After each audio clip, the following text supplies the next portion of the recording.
amigo me perguntou qual tinha sido a maior missão de busca que eu já tinha participado. Eu tenho a certeza que ele pensava que eu falaria da missão do comandante Garcês, como ficou conhecida, o resgate do Boeing Papa Victor Mike Kilo, que caiu no sul do Pará, ao norte do Mato Grosso, na região de Crumaré do Xingu, e realmente foi uma grande missão, a maior missão da nossa era. Então foi uma missão realmente muito especial, eu tive o privilégio de participar, e essa missão você pode ver nesse link que está aqui na tela.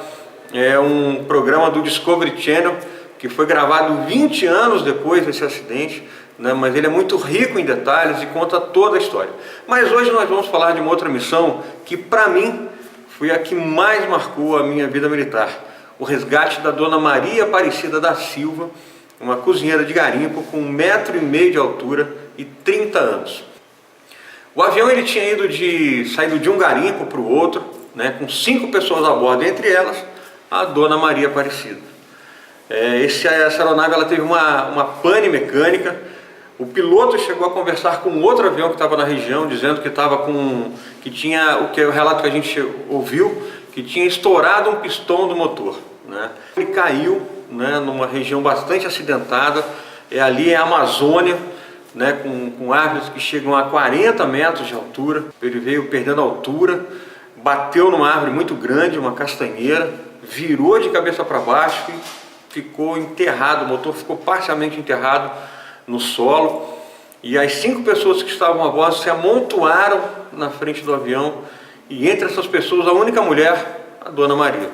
E o que aconteceu foi que nesse momento ela perdeu a consciência, ela ficou bastante ferida, ela teve fratura em 2 lugares de fêmur, várias costelas fraturadas também, ferimento na boca, luxação no ombro, né? Ficou bastante machucada e ela ficou desacordada, né? Ela não soube precisar para a gente quanto tempo isso demorou, mas quando ela recobrou os sentidos, ela se viu presa no meio daqueles corpos, né? Estava embolada com todo mundo ali, um cheiro muito forte de combustível, que o combustível vazava da asa para dentro do avião, uma situação muito ruim. Ela começou a ficar sufocada e ela foi tentando se desvencilhar daquele emaranhado de corpos, né, até que ela conseguiu se soltar, a perna dela ainda ficou presa. Com muito sacrifício, com muita vontade, ela conseguiu se arrastar até o fundo do avião. O avião era um avião pequeno, mas ela conseguiu ficar livre daquela situação, mas dentro do avião. E a noite foi chegando, ela não conseguia sair do avião e ficou com medo também, porque na região ela era uma mulher do garimpo, né, criada ali na selva, e ela sabia que tinham muitas onças na região, e ela ficou com medo, né? E os corpos na selva, rapidamente eles começam a entrar num processo de decomposição, os corpos eles extravasam muito líquido, ainda mais um acidente bastante violento desse, e o cheiro já era forte, e ela ficou com medo que alguma onça pudesse chegar, e ela ficou escondidinha ali no fundo do avião, né? E passou toda aquela noite nessa situação. Bom, aqui em Campo Grande nós ficamos sabendo desse acidente, como um piloto conversou com o outro, o acionamento da missão foi muito rápido, o piloto informou que estava realmente caindo, né? Então por volta de 15 horas daquele dia nós já decolamos com um bandeirante. Nossa tripulação era composta de 8 militares, entre pilotos, mecânicos, rádio, né? E o pessoal da equipe de resgate e os observadores. Então nós decolamos, foi um voo muito tumultuado, eu lembro, muito mau tempo. A gente estava num bandeirante, né, um avião assim que não tem grandes recursos, né, e nós fomos ciscando, como a gente diz, desviando de mau tempo, parando para abastecer, pegando as condições meteorológicas do próximo trecho, esperando melhorar o tempo, até que quando o dia estava amanhecendo, o dia seguinte estava amanhecendo, a gente conseguiu pousar em Santarém. O pessoal do Salvo Aéreo de Belém já estava lá, já nos reunimos naquele momento, já fizemos uma coordenação de como ia acontecer as primeiras buscas. Nós conseguimos decolar por volta de 10 horas da manhã, por conta do aru. O aru é uma nuvem que ela cobre, né, a copa das árvores na Amazônia. Quem já voou lá sabe o que é isso. E ela impede que a gente faça observação do que está abaixo dela. Então a gente esperou o tempo melhorar, conforme o tempo vai esquentando, né, esse aru ele vai se dissipando e nós decolamos, né. Decolamos e, para nossa sorte, né, o avião que a gente estava procurando, ele tinha o TLE, né, que é o transmissor localizador de emergência. E naquela noite que a gente estava se deslocando de Campo Grande até Santarém, os satélites do sistema de busca e salvamento já tinham captado as primeiras sinais desse transmissor. Enquanto a gente voava durante a noite, o satélite do sistema de busca e salvamento começou a captar os sinais desse transmissor, né? Isso acabou facilitando a nossa vida e direcionando a busca para uma região mais aproximada. A área de probabilidade teria sido muito grande e dificilmente a gente teria achado o avião tão rápido como a gente achou. Bom, quando a gente estava se aproximando da região, o nosso avião também começou a captar o sinal do TLE. E foi assim uma alegria muito grande, né? A gente sabia que o avião estava ali, os instrumentos apontavam para uma região, só que era um morro, e tinha naquela região uma nuvem super carregada de chuva, e a gente não conseguia chegar próximo. Então nós ficamos sobrevoando aquela região até que a nuvem fosse passando, né? E cada vez que a nuvem se afastava, a gente chegava mais próximo, até que a gente conseguiu ter uma visão daquele morro, né? E começamos a fazer várias passagens, não lembro quantas passagens nós fizemos, até que um dos pilotos conseguiu avistar o avião e gritou: curva à esquerda, achei o avião, né? E esse avião, como ele estava muito no meio da floresta, ele se mostrava ali para a gente por cerca de 2 segundos, então era muito rápido. Nós tivemos várias passagens e começamos a passar de outros ângulos, até que a gente conseguiu ter realmente uma visão e ter a certeza de que era aquele avião que a gente estava procurando. Não tinha nenhum sinal de vida, né? A gente observava tudo parado, né? E até uma das pessoas, que eu não lembro quem da tripulação, disse assim: olha, dificilmente vai ter alguém com vida nesse acidente. E eu lembro que na hora eu falei assim: olha, isso a gente só pode dizer quando a gente realmente chegar lá embaixo, não dá para falar isso não. Só quando a gente descer que a gente vai saber se tem ou não alguém vivo nesse acidente. Enquanto isso, um helicóptero, um esquilo do 1º do 8º de Belém, estava vindo para a região ali de Santarém e ia nos ajudar na missão de resgate, né? Esse helicóptero pousou em Santarém por volta de meio-dia. O nosso avião retornou, né, para que a gente pudesse dali de Santarém monitorar, balizar o helicóptero até o local do acidente. E isso foi o que aconteceu. A gente chegou ali por volta de 14, 15 horas, já no local do acidente, né? Ele ficava mais ou menos 1 hora de voo de Santarém, o local da queda, e a gente ficou monitorando o helicóptero, né, até que ele pudesse realmente, ele encontrou o avião acidentado. Do alto a gente viu que jogaram a corda de rapel e vimos 2 integrantes da equipe de resgate descendo no local do acidente. Foi muito bom, foi uma alegria assim, a gente quase que explodiu de alegria dentro do avião quando recebemos a mensagem lá de baixo, que um deles disse pelo rádio que havia sobreviventes. Então foi uma alegria muito grande. E eu tinha convicção, eu não sei porquê, mas eu tinha convicção de que realmente havia sobrevivente naquele acidente. E falaram depois que era uma mulher, a única sobrevivente, né, que estava muito ferida, e que eles não conseguiriam transportar ela naquele dia. Então eles optaram, com muita sabedoria, por levar ela, tirar ela de dentro do avião, do meio daqueles corpos, né, levaram para um local mais acima no morro, para lá cuidar dos seus ferimentos, e só no outro dia é que a gente conseguiria tirar a Dona Maria de lá. Nesse meio tempo, nós voltamos para o aeroporto de Santarém, né? Eu, embora fosse o 2º sargento, era o mais antigo ali da equipe de resgate, junto com os coordenadores do Salvo Aéreo. Então nós pedimos que uma maca estoque viesse de Manaus até Santarém, né, para que a gente pudesse tentar o resgate da Dona Maria no outro dia. Uma maca de ferro, uma maca que a gente já nem usa mais. Nós passamos aquela noite com muita apreensão, né? A gente queria estar lá também, mas não tinha tido essa chance.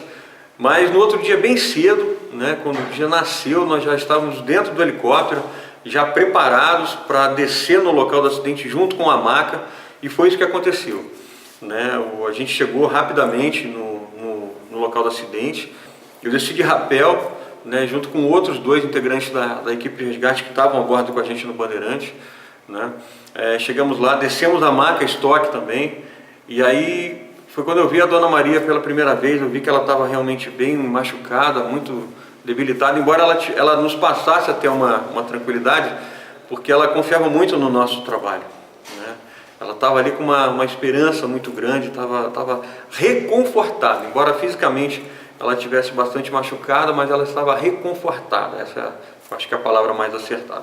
Bom, e nós começamos a preparar a Dona Maria, amarramos ela, fixamos toda ela, mobilizamos a sua fratura, né? Colocamos ela dentro da maca, amarramos bem, e eu lembro que eu coloquei uma bandagem, né? uma atadura larga no rosto dela.